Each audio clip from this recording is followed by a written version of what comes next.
Bom, gente, vamos ver hoje o CSS, né?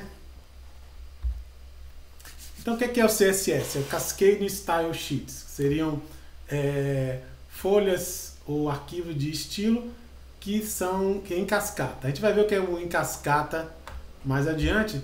E aqui são folhas de você...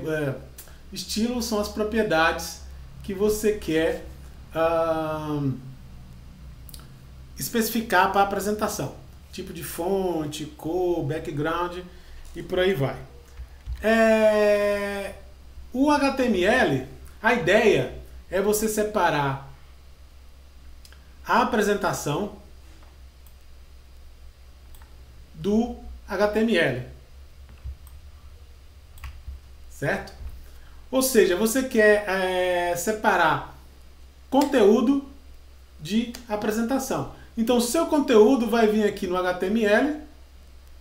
Você vai ter um arquivo CSS que descreve a apresentação da sua página, que tipo fonte você vai usar, cor e por aí vai. E aí o browser produz a sua página HTML, certo? Que é a junção do conteúdo com a apresentação.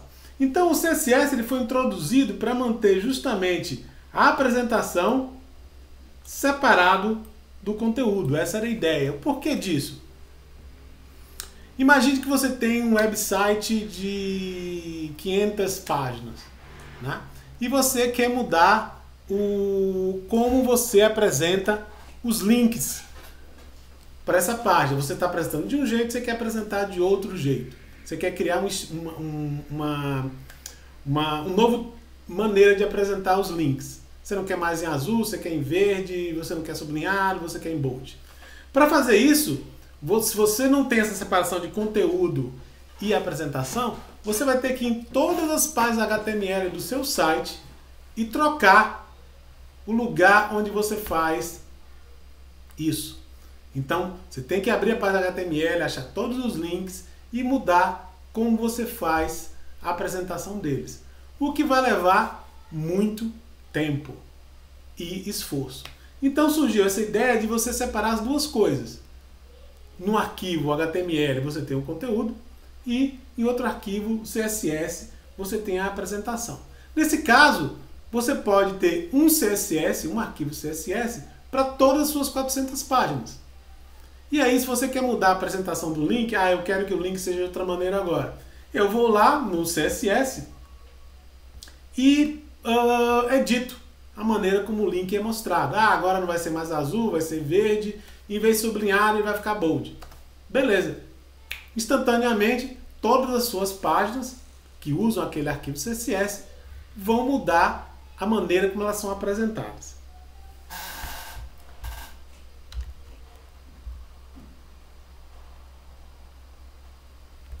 Bom, como é que era antes do CSS? Né? Inicialmente, quando o HTML começou, você não tinha nem informação de estilo. Todos suas tags apareciam do mesmo jeito. Então sua tag H1 ia aparecer em bold, com determinado tipo de fonte. E ela ia aparecer sempre daquele jeito. Bom, do HTML1 em diante, o pessoal começou a acrescentar informações de apresentação. Então você tem tags como fonte, como B, como BR, para você trabalhar do jeito que o conteúdo vai ser apresentado. Você tem também uma tag chamada Table, que ela foi feita para você trabalhar com dados, com tabelas, com dados e tudo mais. E o pessoal começou a usar o Table para fazer layout de página. Porque o table é uma tabela, né? Então ele permitia você chegar alguma coisa para lá, para cá, colocar embaixo de outra e por aí vai. E além disso, começaram a usar outras estratégias, como por exemplo, usar imagens para fazer espaçamento. Coloca uma imagem branca só para separar duas coisas no HTML. E o que é que isso ocasionou? Ocasionou que você tem essa mistura que vocês estão vendo aqui, né? Entre conteúdo e formatação. Então você tem aqui uma tabela, por exemplo, que tem só um caractere aqui, só para chegar alguma coisa mais para a esquerda ou mais para a direita. E você tinha esse problema grande de você ter tudo misturado entre conteúdo e apresentação.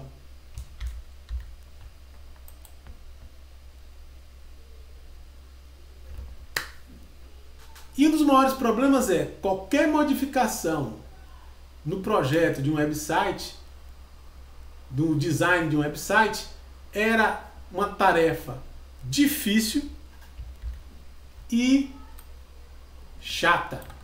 Você tinha que ir em todos os lugares onde você tinha aquele HTML sendo apresentado daquela maneira e tinha que mudar eles.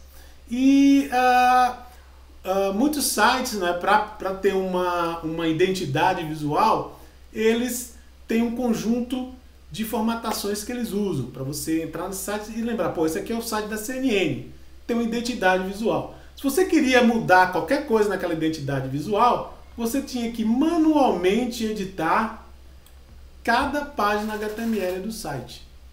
Lembrando que se aquele site usasse páginas geradas, um PHP, alguma outra coisa, você tinha que entrar neste código que gera a página HTML e mudar a apresentação dela.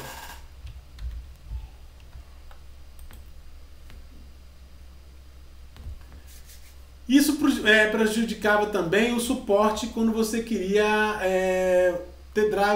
ter múltiplos browsers. Porque o HTML dos browsers ele não é exatamente igual. Mesmo hoje existe alguma diferença entre os browsers. Naquela época, então, as diferenças eram muito maiores. Você tinha problemas de, eu tenho que esse HTML com essa formatação, ficou muito boa aqui no Explorer, mas às vezes não ficava boa no Firefox, não ficava boa no Safari ou no Opera. Então você tinha que, além de modificar suas páginas HTML, você tinha que testar para ver se todos os browsers estavam apresentando ela do mesmo jeito, ou do jeito que você queria.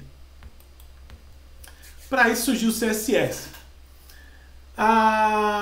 Ele descreve a aparência. Ele descreve a aparência, o layout e a apresentação de informação numa página web. E deixa para o HTML descrever o conteúdo.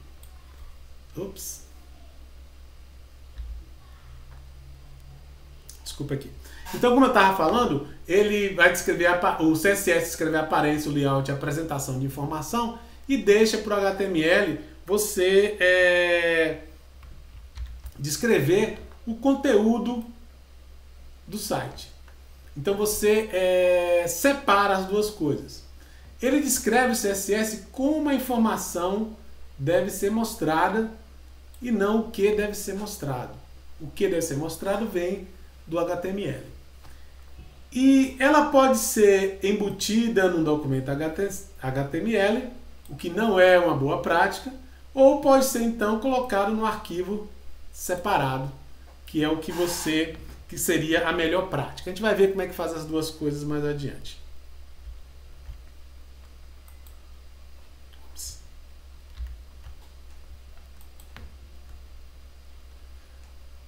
Está um pouquinho lento. Bom, como é que o CSS funciona? A sintaxe do CSS é muito simples.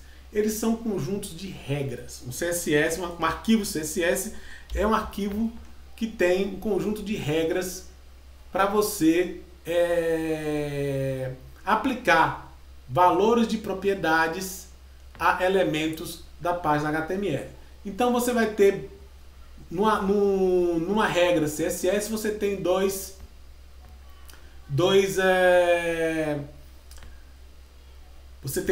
duas partes para uma regra em CSS. Como eu falei para vocês, o arquivo CSS vai ser um conjunto de regras. Nessa regra você vai ter a primeira parte, que é o seletor. O seletor permite você escolher que elemento HTML vai receber aquela regra, certo? São todos as tag space. Não, são as tag space que tem ID, ID minha casa e por aí vai. Então tem várias maneiras de você definir um seletor em CSS. Aqui, por exemplo, eu estou definindo o seletor como a tag P.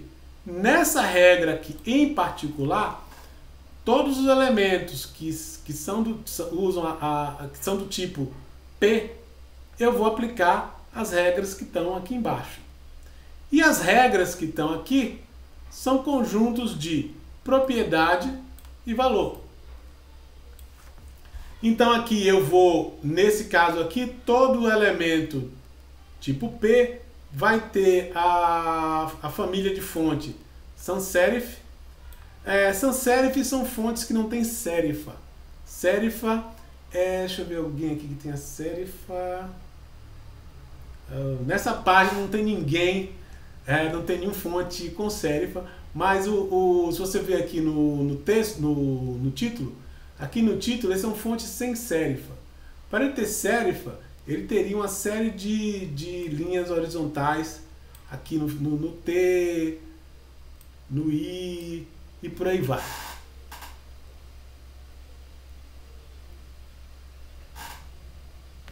Certo? Então vocês vão ver aqui, né, no título, se ele tivesse serifa, seriam essas linhas horizontais. Bom, e eu também estou dizendo que a cor vai ser vermelha. Então todos os tipos, as tags do tipo P, a família vai ser sem serifa e a cor vai ser vermelha. Então é algo bem simples do ponto de vista de sintaxe. Se o seletor é verdadeiro, para aquele elemento HTML, você aplica nessas propriedades, você aplica esses valores aqui, né? Por exemplo, o seletor asterisco seleciona qualquer elemento. Então, se você colocar asterisco, ele vai aplicar aquele conjunto de propriedades, valores, propriedades, valores, propriedades, valores a todo mundo, a todos os elementos da sua página HTML. Beleza?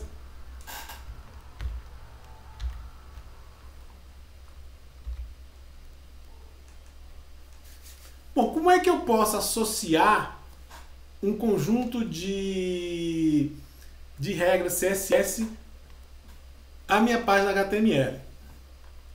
Bom, existem três maneiras de fazer isso. A primeira é você usar um link para um arquivo CSS.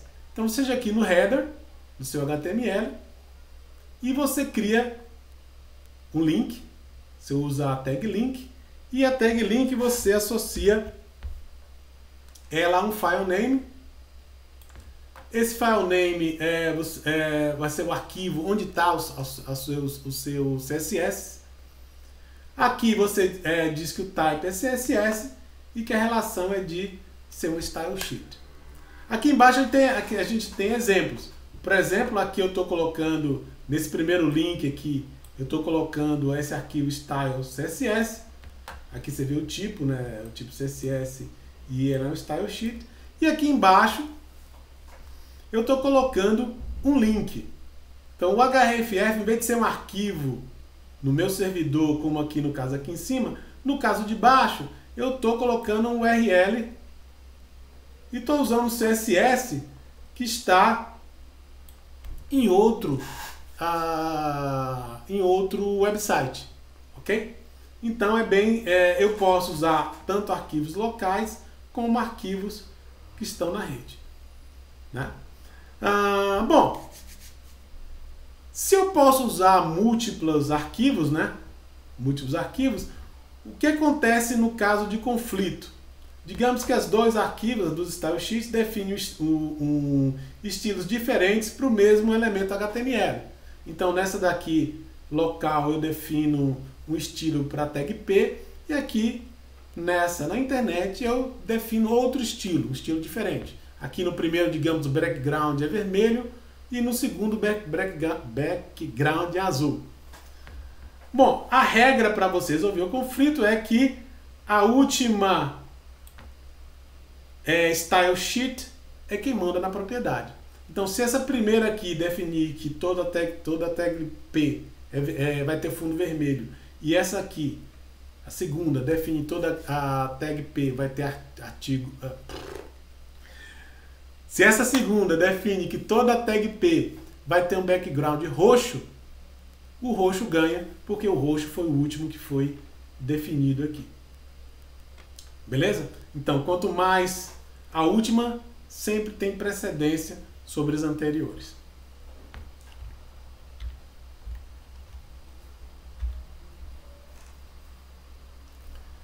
Bom, a primeira maneira que eu fiz, né, foi colocar um link. A segunda maneira que eu posso associar uma CSS a um HTML é usando uma tag de style para deixar ela embedded, ou seja, dentro do arquivo HTML.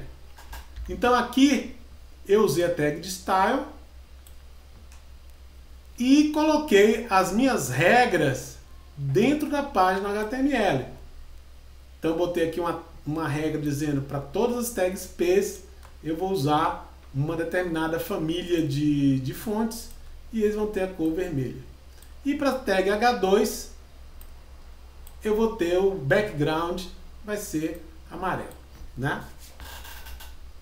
Eu fechei a tag aqui, terminou o head e aqui embaixo vai ter o meu body, né? Esse é um estilo que é considerado um mau estilo de programação com CSS e não deve ser usado sempre que possível, ok? Por quê? Porque você está colocando o style junto com o HTML. E aí você está negando algumas das vantagens do CSS. Se eu quiser mexer nesse estilo aqui, eu vou ter que ir catar todos os arquivos HTML que tem alguma coisa embedded e mexer nisso daí. Eu recomendo que vocês usem isso só para debugging. Digamos que você tem um CSS seu já funcionando, um arquivo CSS, e você pensa, poxa, será que o H2 não ficaria melhor se o fundo fosse amarelo? E aí você diz, bom, eu vou testar, eu mudo aqui nesse arquivo HTML e vejo como é que fica. Ah, ficou bom, ótimo. Então eu apago isso aqui e coloco isso no arquivo CSS. Beleza?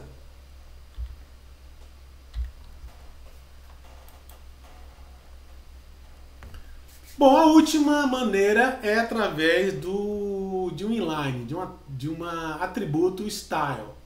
Então eu posso chegar aqui numa determinada, dentro do meu HTML, numa determinada tag, eu posso usar aqui o style, o atributo de style e dizer que a família do fonte é serifa e a cor é vermelha, certo? E vai mudar apenas para esse parágrafo aqui. Ou seja, aqui deveria ter saído vermelho e não preto. Isso é um probleminha que está aqui nesse slide. Bom, mas aqui deveria aparecer vermelho, ok?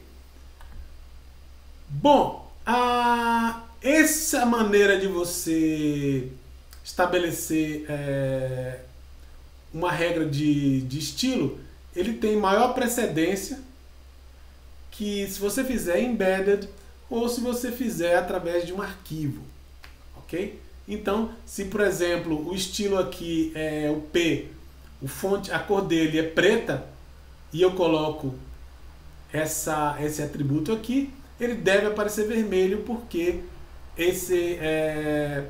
o atributo style tem precedência sobre as outras maneiras de a gente fazer estilo usando CSS. Eles são usados para você fazer overrides, ou seja, você mudar aquela propriedade em um lugar só, certo? Para que isso é útil? Digamos que você tem uma aplicação onde você quer que quando o mouse passar sobre aquele elemento, ele, por exemplo, mude de cor para vermelho. E uma vez que o mouse saia, você mude de cor de novo para a cor que estava antes. Então você pode escrever um programa JavaScript que, ao detectar que o mouse está sobre esse parágrafo aqui, ele muda, por exemplo, a cor para vermelho. E isso você faz através do JavaScript. Então, no JavaScript, você chega nesse elemento P, na tag de style dele, e muda isso aqui para cor vermelha. Ele fica vermelho. Esse aqui vai ficar vermelho enquanto eu tiver com o mouse aqui em cima. E quando eu sair, o programa em JavaScript detecta que o mouse saiu e vai lá de novo programaticamente aqui no P e muda esse style dele, muda a cor e apaga a cor vermelha. Então ele vai voltar para a cor que ele tinha antes, ok? Então ele é útil para esse tipo de coisa. Ou você quer fazer um estilo para um elemento que é muito particular. Aquele elemento só aparece naquele arquivo HTML, mais em lugar nenhum. E aí você resolve fazer aquela mudançazinha pequena só para aquele elemento. De novo, ele é considerado um mau estilo e não deve ser usado, ok? Por quê? Pelo mesmo problema anterior, você está distribuindo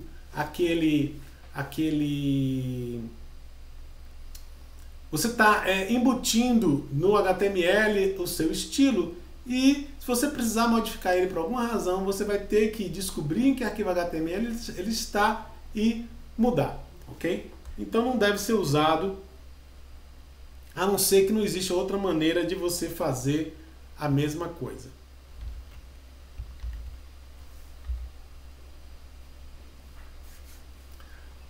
Bom, por que o nome cascading? Né?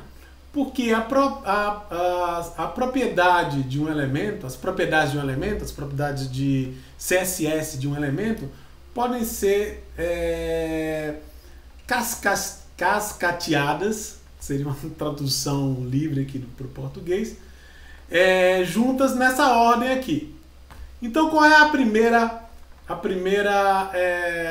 estilo que é aplicado a um elemento HTML? Então, o primeiro estilo é o estilo do browser. Ou seja, se você pegar um HTML e jogar no browser sem nenhuma informação de CSS, ele vai ser mostrado usando esse estilo default do browser. Isso que acontece quando vocês estavam trabalhando com o HTML antes, na lição passada, no módulo passado, e você jogar um HTML lá sem nenhum CSS. Ele mostrou aquele HTML. E mostrou aquele HTML num estilo meio, vamos dizer, simples, né? Mas mostrou no estilo, ou seja, a sua tag P tinha um determinado fonte, a sua tag H tinha um determinado outro fonte, e isso é o que a gente chama do estilo default do browser. Beleza. Depois de ser aplicado isso, o próximo estilo que vai ser aplicado são as suas folhas de estilos externas, seus arquivos CSS. Então o browser vai pegar as informações que estão naquele arquivo CSS e vão aplicar no seu documento HTML. Depois de terminado isso, ele vai aplicar todos os estilos que foram definidos internamente usando a tag de style no seu header. Então ele vai aplicar todas aquelas regras que estão lá no header. Finalmente, ele vai aplicar todos os styles que sejam definidos em uma tag. Então no P lá, no atributo style da tag P, isso aqui, de uma tag P ou de qualquer outro tipo de tag, ele vai aplicar aquele estilo que foi definido junto com a tag dentro do HTML. Por isso ele é feito em cascata. Primeiro atribui um, depois atribui o outro, depois atribui o outro, depois atribui o outro. Notando que isso também é uma ordem de prioridade. Então, o que tem maior prioridade é o que você fez a definição inline no atributo style. Então ele tem precedência sobre o que você fez internamente, externamente e do browser. O interno tem precedência sobre o externo e o browser, e o externo tem precedência sobre o que você fez no browser, ok? Caso eles definam a mesma coisa, né? Caso uma regra de estilo defina... se você tiver duas regras de CSS que para a mesma propriedade estão definindo valores diferentes, então você tem essa regra de precedência aqui.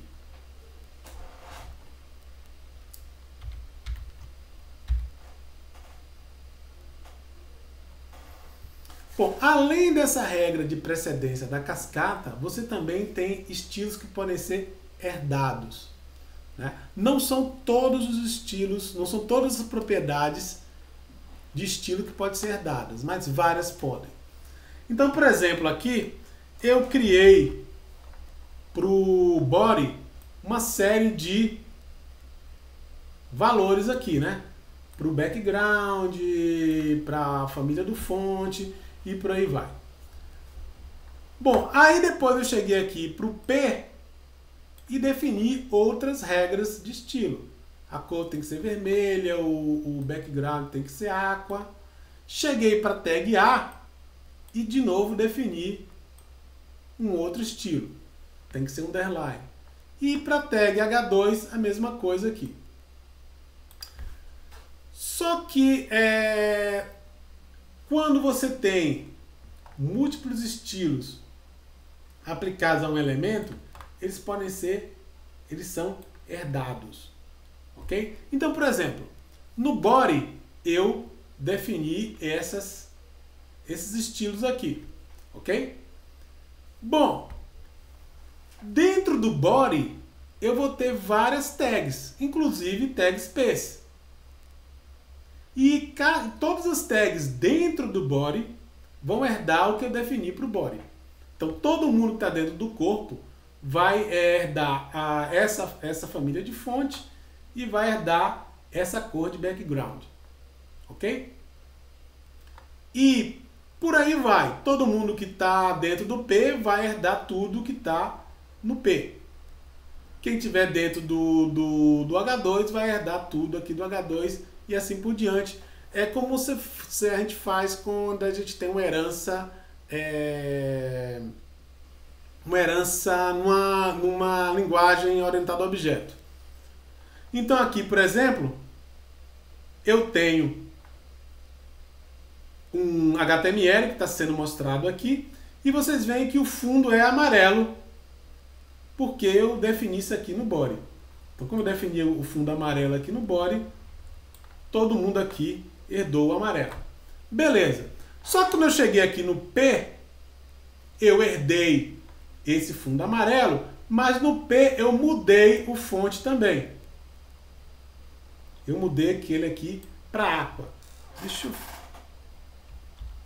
Então aqui eu tinha o background yellow do body, mas aqui quando eu criei o P, eu mudei o background dele para aqua, que é esse azulzinho aqui, meio azul bem clarinho.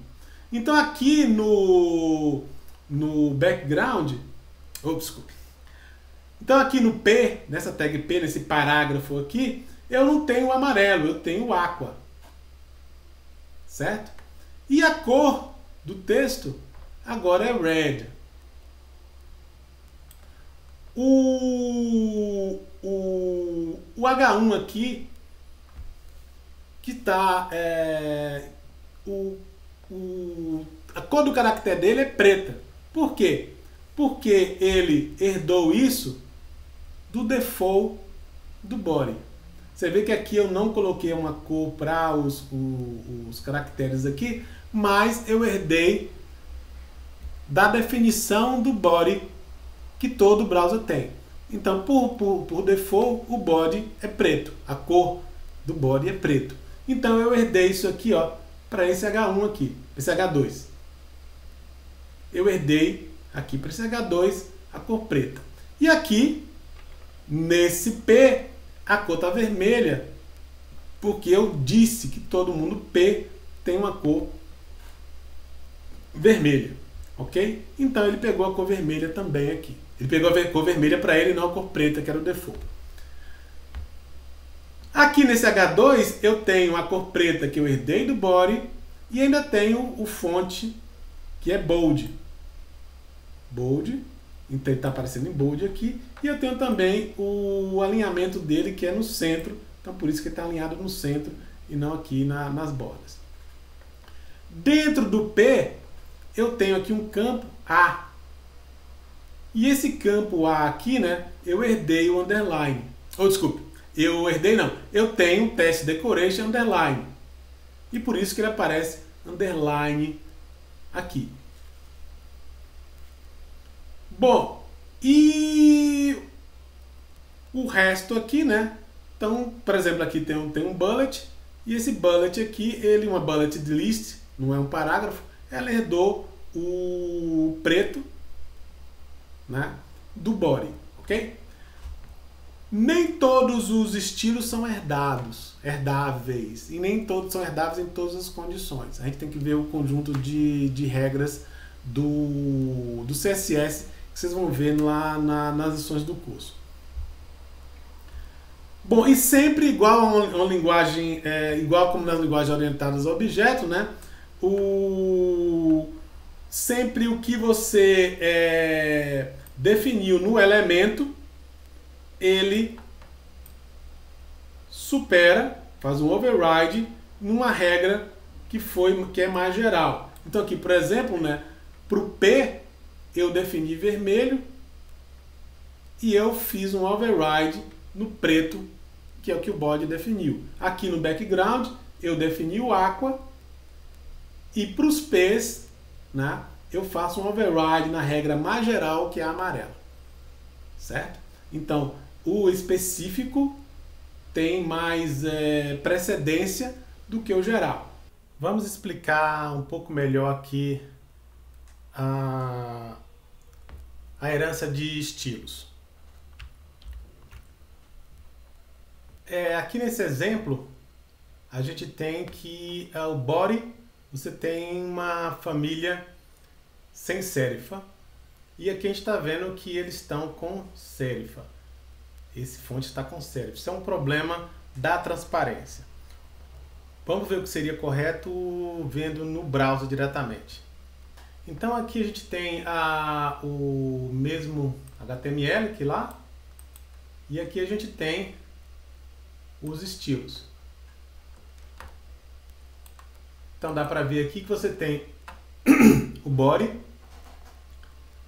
Ele tem uma fonte de sans serif e um background amarelo. Então aqui, ó, a gente pode ver, né? A fonte é sem serifa e a gente tem o background amarelo. O P, ele vai herdar as propriedades do body, porque ele está dentro do body, e ele está colocando aqui que a cor dele é vermelha, a cor do texto é vermelha, e a cor do background é aqua. Então a gente vê aqui tudo em vermelho aqui no P, no parágrafo, e aqui a gente vê que o fundo é esse azulzinho aqui, que esse azulzinho é o aqua. Bom, o A, você vê que a decoração de texto dele é underline, e aqui a gente vê, né, que ele está sublinhado. E o H2, né, você vê que o A ele herda do body e do P, e o H2 ele herda do body e tem os valores dele. Então o fonte nele é bold, então aqui está vendo que ele está bold, né? E aqui o alinhamento é centro, e que dá para ver que ele está alinhado no centro. Só que se a gente for aqui no A, na tag de link, a gente nota que a tag de link ele herda do body e do P. Então aqui o fonte dele é sem serifa, o background dele é azul porque apesar de que no body ser yellow, aqui no P ele vira aqua, que é esse azul. Então o background dele é azul, certo? Só que A decoração foi feita aqui é uma propriedade do próprio A, ela é underline, só que a cor dele não é vermelha. A cor dele está saindo uma cor diferente aqui. Por que isso? Como eu falei para vocês, nem todas as propriedades são herdadas em todos os casos. Aqui, se a gente for ver, o A, se a gente vir aqui clicar aqui e clicar sobre o A, dá para ver aqui as propriedades dele, né? Esse é a tag A, ela tem essa cor aí, o fonte sem serif e por aí vai. Se a gente for aqui no código do A, que está aqui, né? A gente pode ver os estilos dele. E a gente vê aqui que a decoração é underline e ele recebe a cor do WebKit Link, ou seja, ele recebe o default para a tag A. E note que se você continuar aqui, né, indo para o elemento que é o pai dele, você vê que ele herda de P, né? Então ele herda aqui de P, ele herda o background color azul, só que a cor ele não herda. Então você vê que neste caso não há herança da cor do P para a cor do A, ok? E aqui também, complementando, você pode ver que você tem aqui o body, tem o yellow, mas depois aqui você tem outra background color para o aqua, e por isso que o A herda o aqua do P. E a família, né, o fonte sans serif, ele herda, o A herda do body. Como a gente viu aqui, né, ele tem um fonte sem serif, certo? Bom, mas como é que se eu quisesse mudar a cor do A? Eu podia chegar aqui, ó, e colocar color e colocar aqui, digamos, red. Eu quero forçar que a cor dele fique vermelha. Eu venho aqui, faço um refresh e aí agora sim a cor dele está vermelha. Então vocês veem aqui, né, que eu defino na tag A a cor vermelha e a cor que eu herdava, que era a cor default, eu já não herdo mais, tá lá riscado. E aqui eu coloquei a cor vermelha, certo? Eu posso colocar uma cor vermelha no link, na tag A, se eu definir isso especificamente para a tag A. Eu não herdo da tag P aqui no caso. Bom, e quando eu tenho conflitos dentro do mesmo nível de styling, dentro do mesmo arquivo, por exemplo? Digamos que eu tenho aqui, no arquivo CSS, nesse arquivo CSS, eu defini que P, H1 e H2 tem cor azul e o estilo de fonte é itálico. E depois, numa segunda linha, eu defini que H2 tem a cor vermelha e tem um background amarelo, certo? Bom, o que aconteceu aqui é que houve um conflito. Existe um conflito aqui porque, nesse caso aqui, eu defini a cor do H2 como blue e aqui eu defini a cor do H2 como vermelho. Então a gente está tendo um conflito aqui. Quando eu uso o P, por exemplo, então aqui é uma tag P, eu uso o primeiro style aqui. Então eu venho aqui no P, né? Então a cor é azul e isso aqui se apresenta itálico. Quando eu tenho um H2, esse H2 aqui, ó, o background dele passa a ser amarelo e a cor dele é vermelha. Qual é a regra então? Quando dois estilos têm valores conflitantes, como aqui, né? Eu tenho vermelho e azul, para a mesma propriedade, a propriedade é color, o mais recente, né? O que foi definido por último, que é esse daqui, né? O que foi definido por último ganha precedência.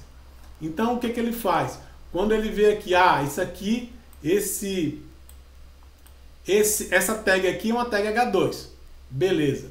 Eu vou ver o H2 aqui, a cor é vermelha. Beleza. O background é amarelo. Aqui a cor eu já defini como vermelho, então eu ignoro isso aqui. E o tipo de fonte é itálico. Então ele vai mostrar com cor vermelha, background amarelo e estilo itálico. Beleza? Então o último que você definiu tem precedência sobre os anteriores. Vocês notaram que o negócio fica um pouquinho complicado. Você tem precedência dentro do mesmo arquivo, você tem precedência de quem foi definido por último. Dentro de uma lista de arquivos, você tem o que foi linkado por último. Dentro do seu HTML, você vai ter a precedência sobre o que foi anotado na tag e o que foi colocado no header e por aí vai. Isso pode deixar a sua definição de CSS um pouco complicada. E para isso, quando isso acontecer, você pode usar o debugger que tem no browser. Você usa o F12 e ele aparece. Quando esse debugger aparece, você tem aqui a tag elements, você tem aqui a tab elements.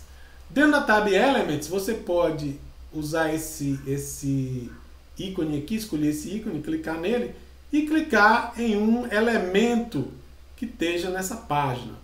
Aqui, por exemplo, eu cliquei na imagem, certo? Eu cliquei na imagem e ele está mostrando que a imagem onde eu cliquei está me mostrando as informações dela aqui. Está dizendo que é uma tag image e está me colocando algumas informações aqui. Além disso, ele vai mostrar aqui nesse fonte a minha tag. Que é essa tag aqui que eu escolhi, ele vai mostrar o conteúdo dela aqui, ó. Image source, blá blá blá, mostrando o que é que essa tag image tem. Mais interessante ainda, para o estilo, aqui embaixo ele vai me mostrar todos os estilos que são aplicáveis a essa imagem. E vai me mostrar também de onde eles vieram. Então ele está me mostrando aqui os estilos e de como eles vieram. Por exemplo, isso aqui foi herdado da tag A. Por exemplo, essa imagem aqui, por acaso, ela está dentro de um link. Tá vendo? Então eu tenho a tag A aqui. Então, eu estou dizendo que a cor, o atributo cor, veio da tag A. Eu estou dizendo que o line height veio da tag A também. E eu estou dizendo aqui que o background veio da tag body. E a cor, note que a cor aqui ela está riscada. Por quê? Porque eu estou dizendo, eu tinha essa definição para cor, com esse valor aqui. Só que quando eu cheguei aqui na tag A, isso foi mudado. E agora o que está valendo é esse, e não o que eu defini lá no body. Então o que está valendo é essa cor aqui, e não o que eu defini aqui no body. Então, para eu saber isso, ele está riscando aqui. Então, por exemplo, essa cor aqui não está sendo usada, e essa cor aqui é que está sendo usada. Por exemplo, o padding eu estou usando o que eu defini no body, margem o que eu defini no body, e por aí vai. Mas line height, por exemplo, está riscado porque essa definição aqui não está sendo usada, essa aqui que está sendo usada. Ok? E por aí vai. Por exemplo, você vai ter aqui, indo para cá, outras definições que estão sendo usadas por essa imagem. Então, se você tiver um problema, eu coloquei um texto para aparecer amarelo e ele está aparecendo azul. Por quê? Eu posso escolher o texto aqui, ver a tag do texto e ver como é que está sendo a aplicação dos meus CSS. Quem eu estou herdando de quem. E aí no meio desse debug eu posso ver que talvez no meio do caminho teve alguém que mudou essa cor para outra coisa. E aí eu vou ver o que eu faço, se eu mudo lá naquele local que está fazendo, se eu uso o inline, e aí eu vejo quais são as minhas opções aqui. Beleza?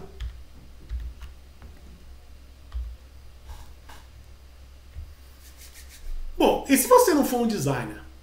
Eu não sou um designer e a maioria de vocês aí também não deve ser designer.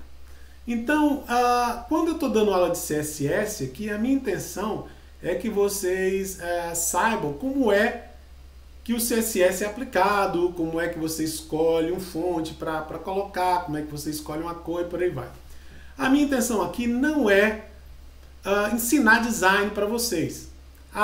Isso aqui fica melhor em bold, num site que tem isso, blá blá blá. Não é a nossa ideia do curso. Eu não vou tirar ponto de ninguém porque ele fez uma decisão de design que não ficou muito bonita. Eu posso tirar ponto se você, por exemplo, usar o CSS e fizer um botão azul em cima de um fundo azul. E eu não consigo ver o seu botão por causa disso. Então é um problema mais de usabilidade do que de estilo. Não é que você fez um estilo que eu não considerei bom. Então essa não é a ideia aqui. Bom, mas se a gente nós não somos designers, como é que a gente faz uma aplicação que tenha um aspecto que seja razoável, que não seja muito feio, mas também que não seja um design super bem feito por um profissional. O que a gente faz aqui, que se a gente não é design, é usar sistemas de design. Por exemplo, eu uso o Material Design. É esse que vocês estão vendo aqui embaixo, que foi definido pela Google. A Google, o que é então um sistema de design? É um conjunto de botões, de ícones, de widgets que tem um determinado cor, um determinado fonte e se comporta de uma determinada maneira. Quando você clica, né, aparece alguma coisa, some alguma coisa. Né? E esse conjunto é definido por designers para ser um design agradável para os usuários. Agradável e também que seja bom de trabalhar, tenha uma boa usabilidade. Bom, como eu não sou designer, é isso que eu faço. Eu escolho um desses aqui. No meu caso, Material Design, e passo a usar as widgets, botões e tudo mais do jeito que o Material Design recomenda. Então o que vai acontecer? Na maioria das vezes, para os meus elementos de interface, eu vou simplesmente colocar um do Material. Eu quero usar um botão, põe um botão do Material Design. Eu quero um ícone para mostrar que eu vou criar uma página, ou um pedaço de uma página. Eu uso o ícone que o Material Design recomenda. E pronto.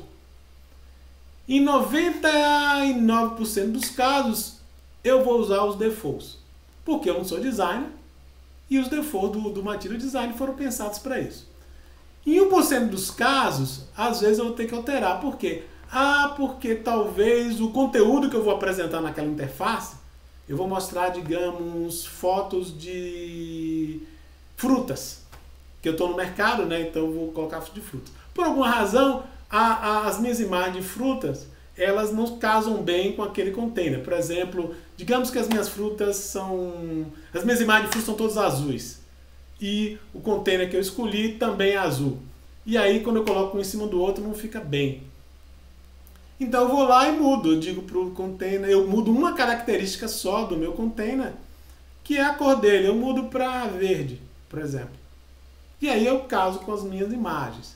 Então a ideia é que você use as widgets desses System Design e faça o mínimo de mudança necessário para adequar algum aspecto dessas widgets para a sua necessidade particular. Geralmente é cor, por exemplo, às vezes você quer fonte, você está usando um tipo de fonte no site e a widget usa um outro tipo de fonte, você vai lá e muda só aquela característica. Só o fonte você muda para o fonte que você está usando. E por aí vai. Não existe só o Material Design, se você estiver interessado, tem o MS Fluent, que é da Microsoft, tem o da Apple. Por exemplo, esses ícones aqui que vocês estão vendo são ícones do System Design da Apple. E esses aqui embaixo, esses ícones aqui, são do Material. E tem vários outros aqui. Como é que você usa? Você inclui eles. Eles geralmente vêm com um conjunto de CSS, imagens de ícones, que você pode incluir no seu projeto. No caso do Material Design, ele também vem como bibliotecas para você usar com alguns frameworks. Por exemplo, eu uso o Vue, e no Vue eu uso o Vuetify, que é uma biblioteca que dá o look and feel do Material Design para o Vue. E aí, quando eu faço as minhas aplicações, ele fica com cara de Material Design. Então, essa